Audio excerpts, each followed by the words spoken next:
مما اکتسبوا وللنساء نصیب مما اکتسبن واسألوا اللہ من فضلہ ان اللہ کان بکل شیء علیما صدق اللہ العظیم۔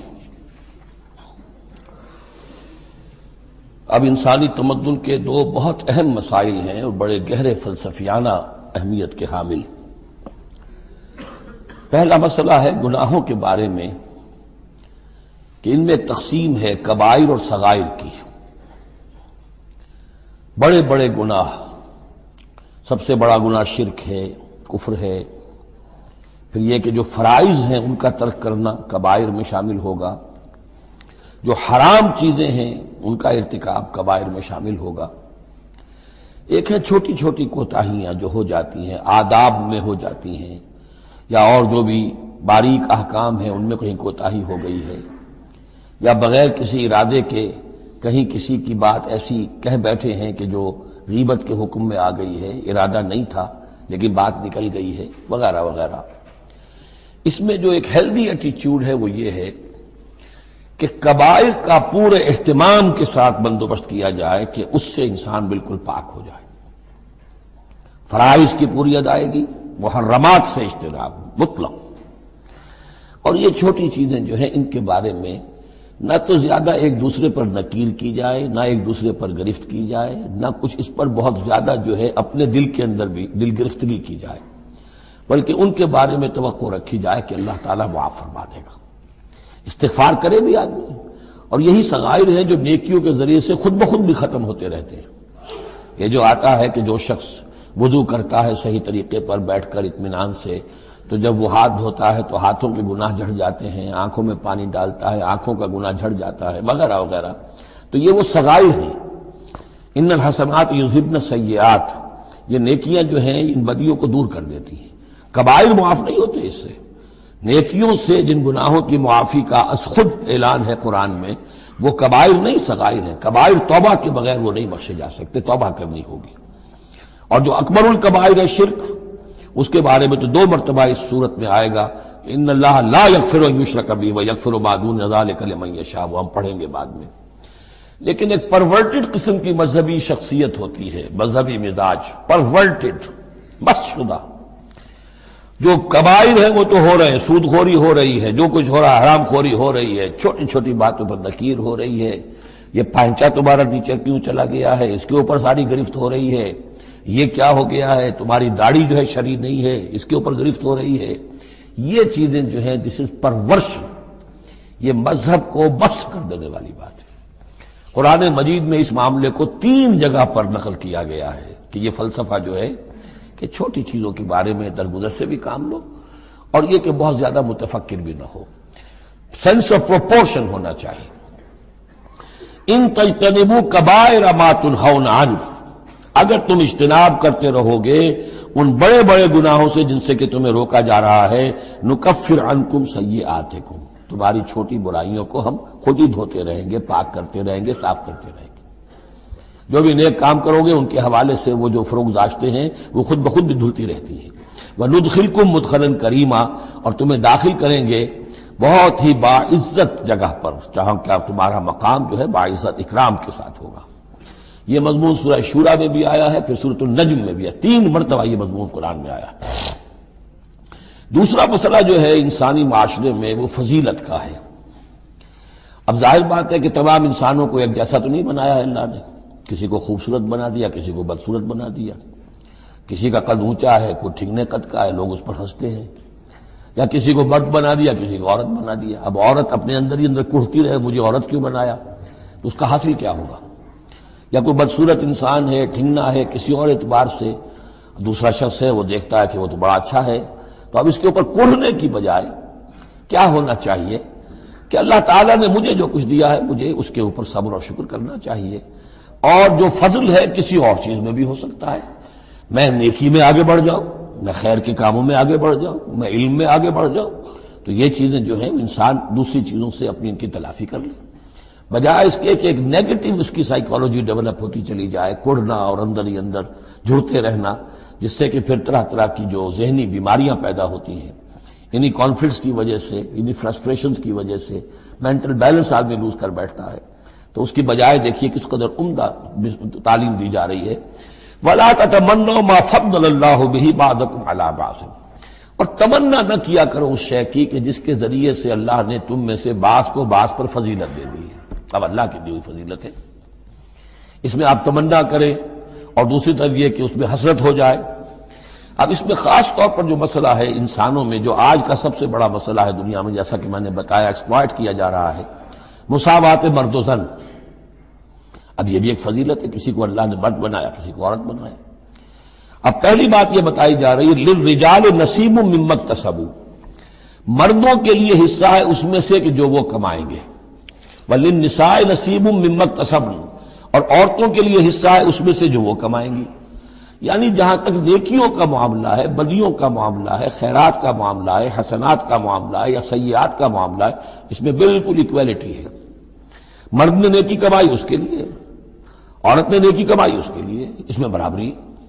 عورت نیکی میں مرد سے آگے نکل جائے، اتنے مرد ہوں گے کروڑوں کہ جو رش کریں گے حضرت خدیجہ کی کے مقام پر کہ جو ان کا نمایاں ہوگا قیامت کے دن، یا حضرت عائشہ یا حضرت فاطمہ کا مقام، تو وہ عورتیں تھیں اور مرد ہوں گے بڑے بڑے، لیکن یہ کہ ان کی خاک کو بھی نہیں پہنچ سکیں گے۔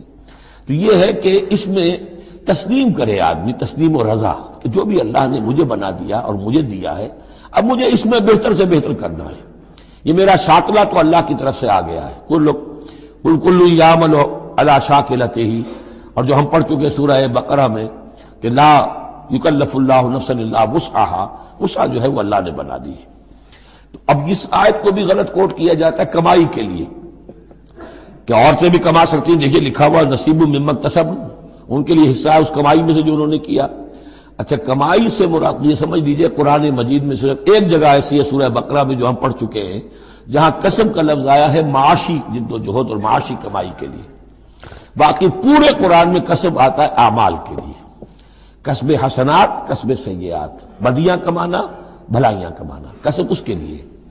اور دلیل اس کی یہاں کیا ہے، مما اکتسبنا نصیب، اگر تو ایک عورت نے کمائی کی ہے، تنخواہ 10,000 کی ہے تو 10,000 میں سے 2,000 تو نہیں ملے گا اسے، باقی 8,000 شارٹ میں جائے گا، تو نصیب مما اکتسب نہیں ہے وہ۔ تو اگر کسی کے واقعی کوئی کام کرتی ہے خاتون، اگر کوئی اس میں حرام پہلو نہیں ہے، پیشہ جو ہے وہ بھی شریفانہ ہے، اس میں جو بھی آداب ہیں پردے کے، سطر کے، حجاب کے، وہ بھی ملحوظ رکھے ہوئے، ٹھیک ہے، تو جو کمائی اس کی پوری اس کی ہوگی، اس کا حصہ تو نہیں ہوگا۔ اعمال میں البتہ آیا ہے کہ اعمال میں جو ہے مختلف اعمال کے مراتب ہوتے ہیں، کتنا خلوص نیت کتنا تھا، آداب کتنے ملحوظ رکھے، یہ ہم سورہ بقرہ میں حج کے ذکر میں بھی پڑھ چکے ہیں کہ ان لوگوں کے لیے بھی نصیب مما کسبوا، جو انہوں نے کمایا ہوگا اس میں سے حصہ ملے گا۔ تو یہاں پر یہ نیکی اور بدیوں کا تذکرہ ہے، یعنی جہاں تک مورل لیول ہے اس میں عورت اور مرد برابر ہیں، ہیومن ڈگنیٹی، ہیومن آنر اس میں برابر ہے، مورل لا برابر ہے، لیکن یہ ہے کہ باقی جو معاشرتی ذمہ داریاں ہیں اور ان کے حوالے سے جو تقسیم کار اللہ نے رکھی ہے اس کے اعتبار سے فرق ہے۔ اب اس فرق کے ساتھ اگر عورت ریکنسائل نہ کرے اور اس پر کڑتی رہے اور مرد کے بالکل برابر ہونے کی کوشش کرے تو فساد کا سارا معاملہ جو ہے اس معاشرے کا وہ فساد کے نظر ہو جائے گا۔ وَاسْأَلُوا اللَّهَ مِنْ فَضْلِهِ، اور اللہ سے اس کا فضل تلاش کرو، اے اللہ تو نے مجھے اس معاملے میں کم رکھ دیا ہے، اے اللہ مجھے اس معاملے کے اندر تو مجھے ہمت دے، میں ترقی کروں، تو اللہ تعالیٰ بہت سے لوگوں کو کسی اور پہلو سے نمایاں کر دیتا ہے۔ ان اللہ کان بکل شیء علیما، یقیناً اللہ تعالیٰ ہر شے کا علم رکھتا ہے۔ وَلِكُلٍّ جَعَلْنَا مَوَالِيَ مِمَّا تَرَكَ الْوَالِدَانِ وَالْأَقْرَبُونَ، اب آخر میں پھر ایک مرتبہ جو ہے قانون وراثت کی اہمیت کو دیکھیے، اور ہر ایک کے لیے ہم نے مقرر کر دیے ہیں حصے وراثت میں جو بھی چھوڑتے ہیں والدین یا رشتہ دار۔ والذین عقدت ایمانکم، ایک نیا مسئلہ یہ پیدا ہو گیا تھا کہ ایک دوستی ہوتی ہے، بھائی چارہ ہوتا ہے، یا مدینے میں حضور نے مسلمانوں کو بھائی بھائی بنا دیا تھا، ایک انصاری ایک مہاجر بھائی، تو کیا ان کا وراثت میں حصہ ہے؟ نہیں، یہ وراثت میں حصہ منہ بولے بھائیوں کا نہیں ہے، منہ بولے بیٹے کی کوئی حیثیت نہیں شریعت میں، منہ بولے بھائی کا کوئی حصہ نہیں ہے۔ ہاں اپنی زندگی میں تم نے والذین عقدت ایمانکم، جن کے ساتھ تمہارا کوئی معاہدہ ہوا ہے، کوئی دوستی ہوئی ہے، فآتوہم نصیبہم، انہیں ان کا حصہ دے دیا کرو، یعنی اپنی زندگی میں ان کے ساتھ جو بھلائی کرنا چاہو کوئی ہبہ کرنا چاہو اپنی وراثت میں سے بھی، اپنی وراثت میں سے وصیت کرنا چاہو، یہ کر سکتے ہو، لیکن جو کہ قانون وراثت میں طے ہو گیا ہے، لا وصیت لوارث، پھر وارث کے لیے کوئی وصیت بھی نہیں، اور وہ یہ کہ بہرحال وراثت میں حقدار کوئی اور نہیں ہوگا سوائے اس کے کہ جس کو اللہ نے مقرر کر دیا ہے۔ ان اللہ کان علی کل شیء شہیدا، یقیناً اللہ تعالی ہر چیز پر گواہ ہے۔ اب آئی ہے وہ آیت، اصل میں کانٹے دار آیت جو ہے، جو عورتوں کی حلق سے بہت مشکل سے اترتی ہے، کانٹا بن کر اٹک جاتی ہے۔ الرجال قوامون علی النساء، یہ تمہید تھی ساری، ایک سورہ بقرہ میں تمہید آ چکی تھی، علیہن لہن مثل الذی علیہن بالمعروف وللرجال علیہن درجہ، یہ کہہ کے بات چھوڑ دی۔ آگے آئے لا تتمنوا ما فضل اللہ بعضهم علی بعض، اور مزید اس کے لیے ذہنی جو ہے تیاری کر دی۔ اب آ رہی ہے وہ چیز جو چبھنے والی چیز ہے، الرجال قوامون علی النساء، مرد عورتوں پر حاکم ہے۔ یہ میں ترجمہ زور دے کر رہا ہوں۔ یہ قامہ جو ہے، قامہ جب علا کے ساتھ آئے گا تو کچھ اور معنی ہوں گے، قامہ بے کے ساتھ آئے گا کچھ اور معنی ہوں گے۔ قامہ بے کسی شے کو قائم کرنا، کونوا قوامین بالقسط، اسی سورہ مبارکہ میں یہ آیت آ جائے گی، کونوا قوامین بالقسط، عدل کو قائم کرنے والے بن کر کھڑے ہو جاؤ۔ قامہ علا، کسی کے اوپر، سر پر مسلط ہونا، یہ ہے گویا کہ ایک درجہ حاکمیت ہے۔ گھر کے ادارے میں حاکم ہونے کی حیثیت مرد کو حاصل ہے۔ سربراہ خاندان جو ہے وہ مرد ہے، عورت نہیں ہے۔ عورت کو بہرحال اس کے ساتھ ایک وزیر کی حیثیت سے کام کرنا ہے، یہ ہے اس کا اصل رول۔ اسی لیے میں بیان کر چکا ہوں کہ وہ جو نسیان کا معاملہ تھا، اللہ تعالیٰ نے اس کے اندر چونکہ یہ سیکنڈ رول پلے کرنا ہے اسے یقیناً اس کے جذبات کو تو زیادہ ٹھیس پہنچنے کا امکان رہے گا۔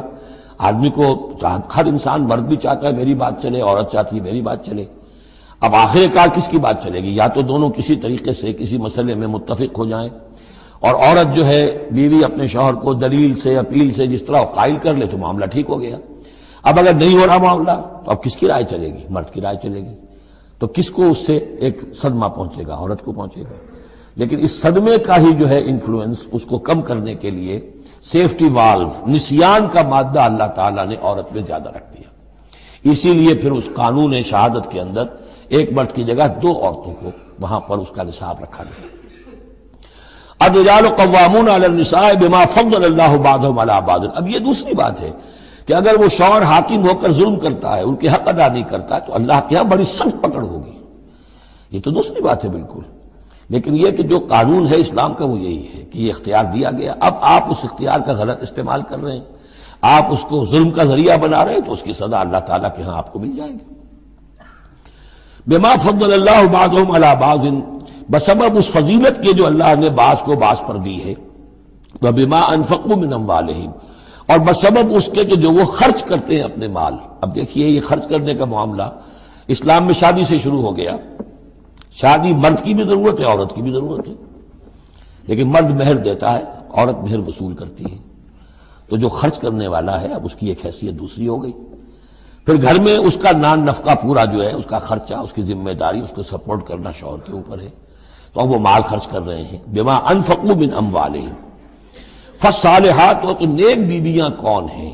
جو کہ ایک یوں سمجھیے قرآن کے نزدیک ایک عورت کا جو اچھا کردار ہونا چاہیے، ایک خاتون خانہ کی جو بہترین روش ہونی چاہیے، وہ یہاں 3 الفاظ میں آئی ہے۔ فالصالحات، نیک بیویاں قانتات، ایک تو فرما بردار ہوتی ہیں، شوہروں کی فرما بردار۔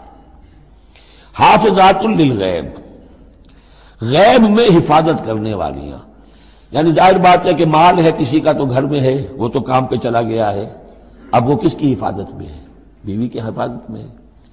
اسی طرح اب بیوی کی جو عصمت ہے وہ در حقیقت مرد کی عزت ہے، اب وہ اس کی عزت کی حفاظت کرے اس کی غیر موجودگی میں۔ اسی طرح مرد کے راز ہوتے ہیں، سب سے زیادہ بڑھ کر جو ہے رازدان وہ تو بیوی ہوتی ہے۔ تو 3 اعتبارات سے حافظات للغیب، حافظات للغیب، غیب میں حفاظت کرنے والیاں، حفاظت کرنے والیاں شوہر کے مال کی، شوہر کے رازوں کی، اور شوہر کی عزت کی۔ بما حفظ اللہ، اللہ کی حفاظت سے، حفاظت ہے تو اللہ کی، لیکن جیسے رازق اللہ ہے لیکن کام تو انسان کو کرنا پڑتا ہے، رزق کمانا پڑتا ہے۔ واللاتی تخافون نشوزہن، اور وہ خواتین کے جن کے بارے میں تمہیں اندیشہ ہو جائے ان کے اندر سرکشی کا، ضد ہے، ہٹ درمی ہے، بات نہیں مان رہی ہیں، اپنی بات منوانی ہے، کسی نہ کسی طریقے سے گھر کی فضا خراب کی ہوئی ہے، یہ ہے نشوز۔ ذہناً تسلیم نہ کرنا کہ میری حیثیت جو ہے وہ بہرحال شوہر کے تابع دار کی ہے، اس کو اگر تسلیم نہیں کریں گے تو ظاہر بات ہے فرکشن ہوگی، اور فرکشن جو ہے اس کے نتیجے کے اندر وہ گھر کے اندر جو ہے وہ ایک فساد پیدا ہوگا۔ واللاتی تخافون نشوزہن فعظوہن، تو ان کو پہلے تو نصیحت کرو، واہجروہن فی المضاجع، دوسرے تنبیہ کے طور پر ان سے تعلق اپنے بستر علیحدہ کر لو، اور ان کے ساتھ وہ تعلق زن و شو جو ہے کچھ عرصے کے لیے بند کر دو۔ وَاضْرِبُوهُنَّ، اس پر بھی ٹھیک نہ ہو تو انہیں مارنے کی بھی اجازت ہے۔ اس میں حضور نے جو روکا ہے وہ یہ ہے کہ چہرے پر نہ مارا جائے، اور کوئی ایسی مار نہ ہو جس کا مستقل نشان جسم پر پڑے۔ اب یہ چیزیں اللہ کا کلام ہے، اس کے اندر جو ہے کوئی ہمارے لیے کوئی جھجک نہیں ہے، معاشرتی زندگی کو ٹھیک رکھنے کے لیے اس کی ضرورت پیش آئے تو وہ بھی کرنی ہوتی ہے۔ فَإِنْ أَطَعْنَكُمْ، پھر اگر وہ تمہاری اطاعت کریں، فَلَا تَبْغُوا عَلَيْهِنَّ سَبِيلًا، تو اب ان پر خام خواہ کی زیادتی کرنا، پچھلے غصے نکالنا، بار بار جو ہے وہ اپنے غصے کا اظہار کرنا، یہ بھی ٹھیک نہیں ہے۔ ان اللہ کان علیٰ کبیرا، یقیناً اللہ تعالیٰ بہت بلند ہے، بہت بڑا ہے۔ وَإِنْ خِفْتُمْ شِقَاقَ بَيْنِهِمَا، اور اگر تمہیں یہ اندیشہ ہو گیا ہو کہ ان میں تو اب زدم زدہ ہو گئی ہے اور یہ اب ساتھ اب چلنا ان کا مشکل ہے، شوہر میں بیوی میں مزاجوں کا اختلاف ہے، اور اس کی وجہ سے کوئی زدم زدہ، عورت بھی اکڑ گئی ہے، مرد بھی اکڑا ہوا ہے، تو اب ٹھیک ہے کیا کریں ہم؟ تو اس میں ایک کوشش کرنے کا حکم دیا پہلے، فَبَعْثُوا حَكَمًا مِّنْ أَهْلِهِ وَحَكَمًا مِّنْ أَهْلِهَا، تو ایک حکم مقرر کرو ثالث، لڑکے والوں میں سے، شوہر والوں میں سے، شوہر کے خاندان میں سے، اور ایک حکم جو ہے اس عورت یا لڑکی کے خاندان والوں میں سے۔ ان یریدا اصلاحا، اگر وہ دونوں چاہیں گے اصلاح، یوفق اللہ بینہما، اللہ تعالیٰ ان کے مابین موافقت پیدا کر دے گا۔ لیکن ان یریدا میں مراد دونوں ہو سکتے ہیں، یعنی ایک تو یہ کہ اگر واقعتاً شوہر اور بیوی جو ہے چاہتے ہیں کہ موافقت ہو جائے، ہوتا ایسا ہے کسی وقت جو ہے وہ نفسیاتی گرہ ایسی بن جاتی ہے کہ وہ بھی چاہتا ہے کہ معاملہ درست ہو جائے اور وہ بھی چاہتی ہے کہ درست ہو جائے، لیکن اب یہ کہ اب اس میں گرہ ایسی پڑ گئی ہے، مقطع میں آ پڑی ہے سکون دسترانہ بات، کہ اب اس میں کسی طریقے سے مسئلہ حل نہیں ہو رہا، تو حکمین آ جائیں گے تو وہ بات کو گرہ کھولیں گے، ادھر سے کچھ سنیں گے، ادھر سے سنیں گے، کچھ اس کی وضاحت ہوگی، ادھر کی وضاحت ہوگی، تو ہو جائے گا۔ اور ایک یہ بھی ہو سکتا ہے کہ اس سے مراد حکمین ہو، کہ اگر حکمین پوری سی کوشش کریں گے تو اللہ تعالیٰ ان کے مابین موافقت پیدا کر سکتا ہے۔ میرا رجحان پہلی رائے کی طرف زیادہ ہے۔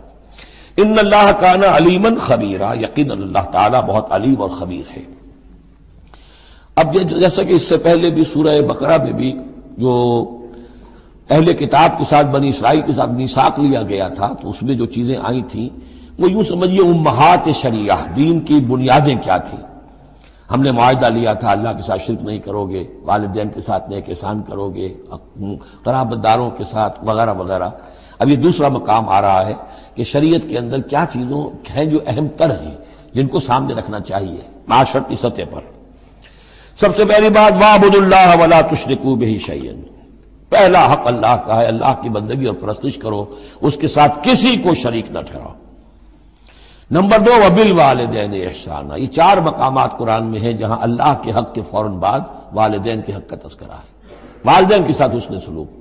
یہ بھی ہمارے ہاں کے خاندانی نظام کے لیے بہت اہم بنیاد ہے کہ والدین کے ساتھ ان کا ادب ہو، ان کی خدمت ہو، ان کے ساتھ حسن سلوک ہو، ان کے سامنے آواز پست رکھی جائے۔ بڑی تفصیل سے سورہ بنی اسرائیل میں یہ بات آئے گی، لیکن یہ کہ یہ ہمارے معاشرے میں خاندان کے استحکام کی یہ بھی ایک بہت اہم بنیاد ہے۔ وَبِذِي الْقُرْبَىٰ، قرابت داروں کے ساتھ، وَالْيَتَامَىٰ وَالْمَسَاکِین، اور یتیموں کے ساتھ اور مسکینوں کے ساتھ، وَالْجَارِ ذِي الْقُرْبَىٰ، اور وہ ہمسایہ جو قرابت دار بھی ہو۔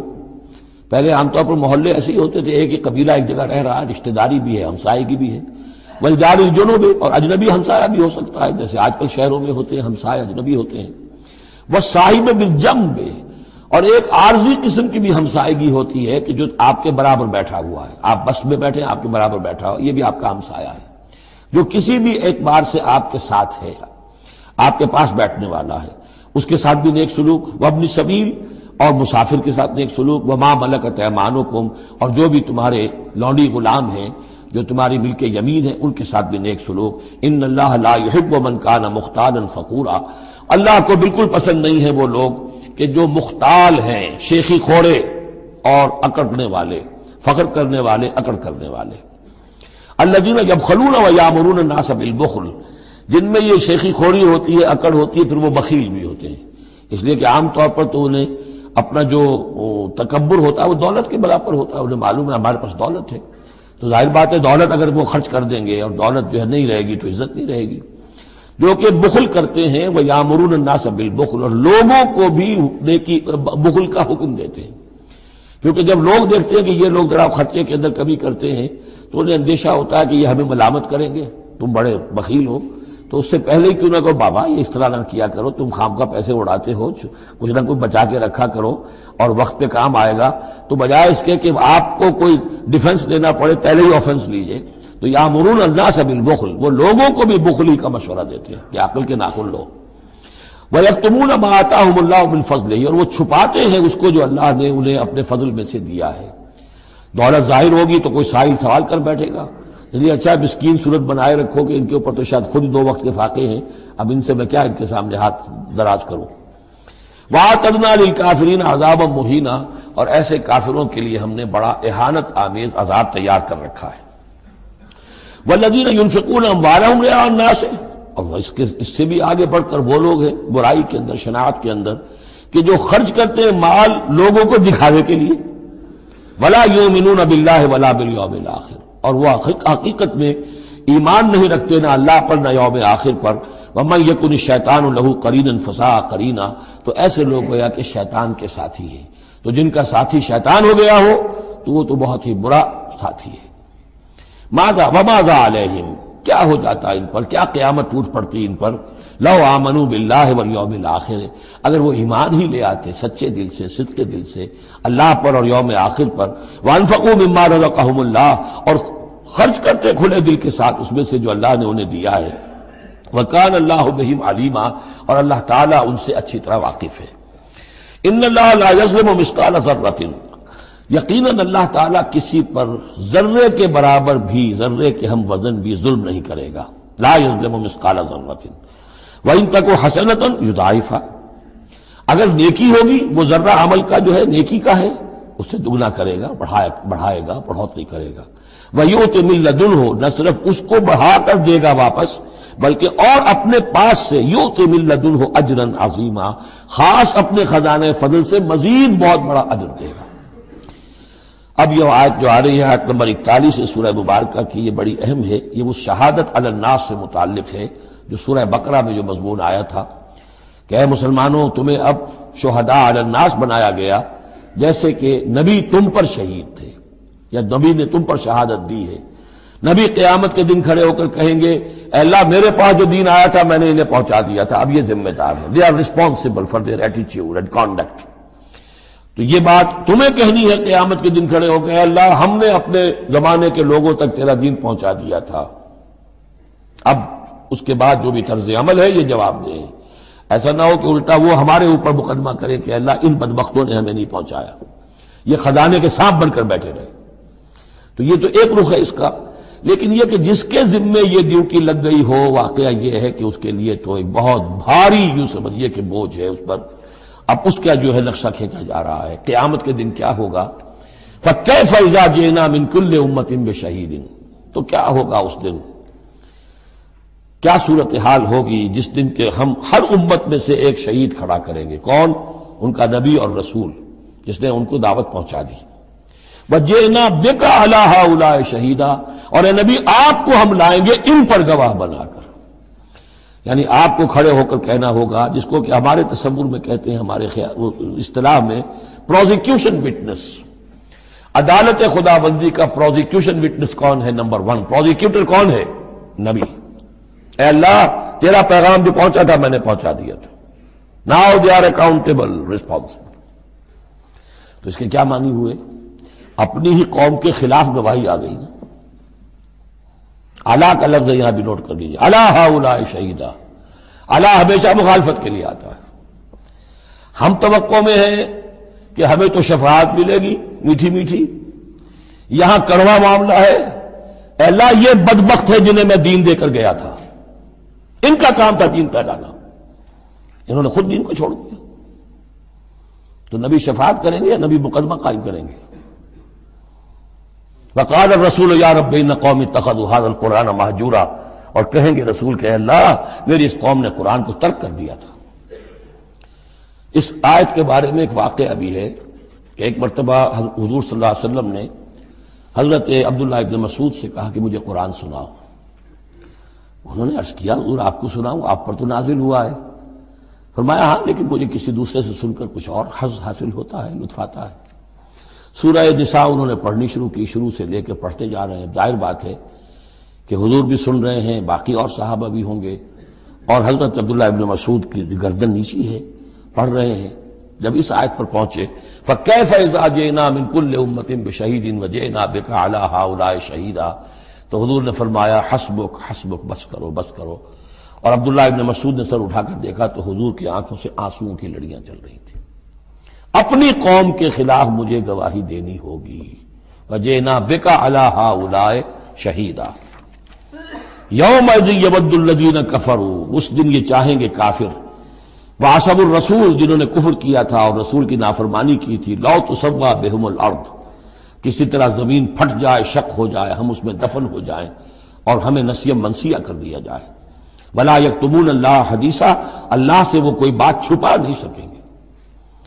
یا ایھا الذین آمنوا لا تقربوا الصلاۃ وانتم سکارا، اہل ایمان نماز کے قریب نہ جاؤ اس حال میں کہ تم نشے کی حالت میں ہو۔ اب یہ وہ سورہ بقرہ میں جو آیا تھا یسألونک عن الخمر والمیسر، اس کا اگلا قدم آ گیا کہ اس کے اندر جو خباثت ہے، شناعت ہے، جو برائی کا پہلو ہے، اس کو ایک مرتبہ اور اجاگر کیا۔